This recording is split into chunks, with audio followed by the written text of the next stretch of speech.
বটগাছের রূপসী প্রেমিকা কাশেম ও পরীর ভয়ানক পরিণতি। আপনারা দেখছেন গভীর রাত ইউটিউব চ্যানেল থেকে আয়োজিত।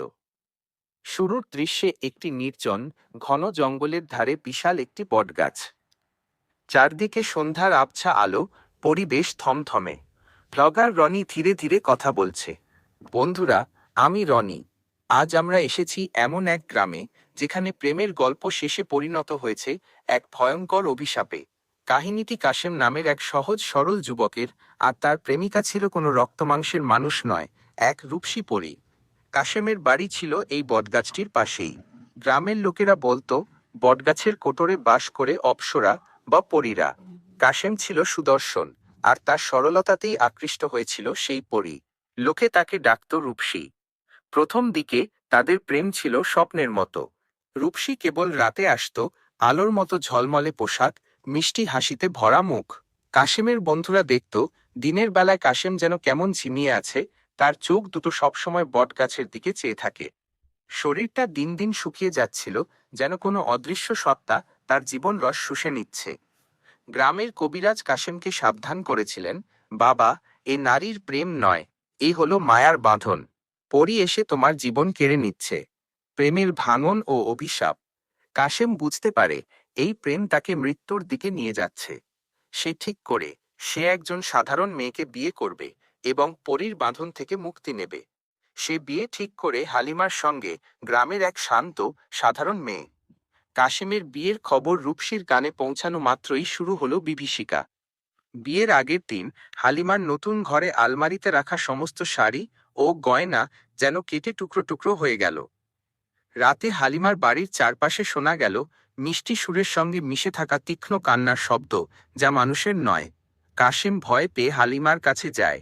হালিমার মা জানায় রাতে তাদের ঘরের চালে আলোর স্ফুলিঙ্গ নাচতে দেখা গেছে। কাশেম জানত এটা তার পরীর কাজ। সে বটগাছের নিচে গিয়ে চিৎকার করে, চলে যাও, আমাকে মুক্তি দাও। জবাব এসেছিল বাতাসের ফিসফিসে, প্রেমের বাঁধন একবার বাঁধলে তা মৃত্যু ছাড়া আলগা হয় না কাশেম। তুই শুধু আমার। বাসর রাতের ভয়ানক অতিথি। অবশেষে এলো বাসর রাত।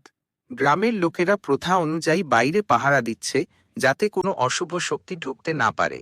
কাশেম ও হালিমা ঘরে প্রবেশ করল। হালিমার বুক ধুকপুক করছে অজানা আশঙ্কায়। রাত তখন গভীর। হঠাৎ ঘরের ভেতরে একটি তীব্র, নেশা ধরানো ফুলের গন্ধ ছড়িয়ে পড়ল। সেই গন্ধে কাশেমের চোখ বুজে এলো, তার শরীর দুর্বল হতে শুরু করল। হালিমা ভয় পেয়ে কাশেমকে ডাকতে যাবে, ঠিক তখনই ঘরের পেছনের জানালাটা সশব্দে ভেঙে গেল। বাতাস ভেদ করে ভেতরে প্রবেশ করল এক ভয়াবহ রূপসী। তার পোশাক তখনও আলোর মতো, কিন্তু তার মুখটা আর সুন্দর নেই। তার ত্বক যেন আলো শুষে নেওয়া কালো ছায়া, আর চোখ দুটো থেকে বের হচ্ছে এক অস্বাভাবিক রক্তাভ আভা। তার ঠোঁটে সেই মিষ্টি হাসিটা নেই, আছে এক ক্ষুধার্ত শীতল তৃষ্ণা। পরীটি বাতাসে ভেসে কাশেমের দিকে এগিয়ে গেল। হালিমা ভয়ে চিৎকার করার শক্তিও হারিয়ে ফেলল। পরীটি কাশেমের ওপর ঝুঁকে পড়ল। সে কাশেমকে প্রেমিকার মতো জড়িয়ে ধরল, কিন্তু সেই আলিঙ্গন ছিল মৃত্যুর চুম্বন। সেই মুহূর্তে হালিমার চোখ বিস্ফারিত হয়ে দেখল কাশেমের শরীরটা পরীর বাহুডোরেই যেন দলা পাকিয়ে যাচ্ছে, তার চামড়া শুকিয়ে কাঠ হয়ে যাচ্ছে। তার শরীরের সমস্ত প্রাণশক্তি যেন শুষে নিচ্ছে সেই রূপসী। হালিমা কেবল একটি চাপা গোঙানির শব্দ শুনতে পেল, আর দেখল কাশেমের চোখ দুটো শূন্য হয়ে গেছে, তার দেহটা পরিণত হয়েছে এক শুকনো, বৃদ্ধ কঙ্কালে।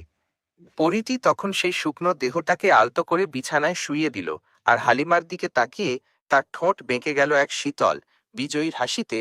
ও শুধু আমার ছিল, হালিমা, তুই কেন বাধা দিলি? রূপসী তখন ঘরের সিলিং ভেদ করে আলোর স্ফুলিঙ্গ হয়ে মিলিয়ে গেল, সঙ্গে নিয়ে গেল কাশেমের সদ্য মুক্ত হওয়া আত্মা। পরের দিন সকালে দরজা ভেঙে গ্রামবাসীরা দেখল হালিমা ঘরের কোণে পাগলপ্রায় অবস্থায় বসে আছে, আর কাশেমের বিছানায় পড়ে আছে একটি জীর্ণ, শতবর্ষী লাশের মতো শুকনো শরীর। আর সেই লাশের বুকে পড়েছিল পরীর একটি চিকচিকে পালক, যা অন্ধকারেও আলো দিচ্ছিল, তাদের ভয়ঙ্কর প্রেমের সাক্ষী।